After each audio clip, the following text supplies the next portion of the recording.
As I sit and type this article, my mind is racing between all of the things I need to get done before attempting to go to bed at a reasonable hour. Put away the laundry, make the overnight oats, respond to the emails, and also finish this article.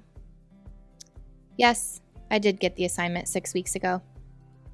Yes, I did kick the can down the road with the same force as an NFL punter. I gave you this context to hopefully give you comfort in the fact that someone writing about mindfulness isn't always that mindful. That said, I've spent the last 6 weeks thinking about the best way to deliver this information to a group of people I've never met, and who each have different needs when it comes to adding a dash of mindfulness to the cocktail that is their lives. To start, according to the American Psychological Association, the APA, mindfulness refers to psychological state of awareness, the practices that promote this awareness, a mode of processing information, and a character trait.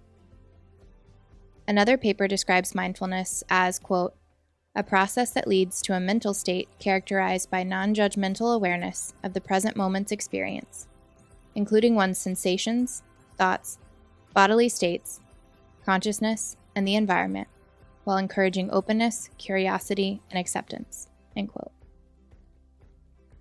Simply put, mindfulness is a broad, sweeping term that can be internalized, and therefore personalized, to the individual. That said, across my research, the majority of mindfulness practices ask the individual to stop, stay still, breathe, and observe. You might have expected a list of different techniques, such as journaling, meditating, taking a walk, etc., but unfortunately this is not that list. To say that the pandemic has drawn attention to the need for mindfulness in our society is a gross understatement, and if we really look, we can see that it was just the catalyst in something already brewing. A 2020 study from the University of Cambridge found that healthcare workers who incorporated meditation practices showed improvements in anxiety, depression, and pain scores. To go deeper, meditation using focused attention, just focusing on one stimuli, like a sound, for the duration of your practice, has been shown to reduce anxiety, depression, and post-traumatic stress disorder, stress, blood pressure, cortisol levels, and other biological markers of stress in a variety of populations. According to Siegel, Williams, and Teasdale, sitting meditation and yoga can aid individuals in becoming less reactive to unpleasant internal phenomena and turn to a more reflective state of mind. Apps like Headspace and Balance, and websites like mindful.org all give the same starting tips. Take a seat, set a timer, and observe. It's okay if your thoughts wander to that impending deadline, or you get an itch on your nose. In fact, it has been stated that mind wandering is ubiquitous. The point is to acknowledge and allow those things to pass through your mind so that you may return back to the start and observe more things.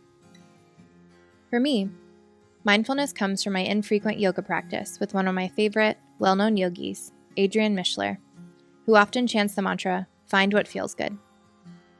In my practice, that has become a conversation with my body to do this more, or a little to the left, or under no circumstances will we be doing that today.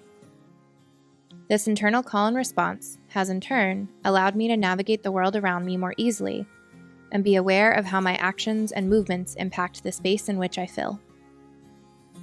You came to this article looking for a list of tips and tricks to be more mindful in 2022. But the reality is, there isn't a universal recipe to follow. Mindfulness is a personal decision that is allowed to shift and change with the seasons. Mindfulness is not linear, but rather a slow build to something that works for the individual.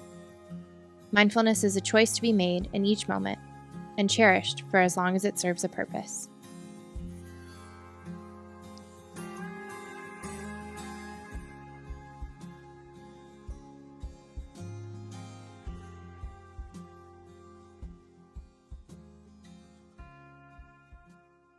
Just taste it.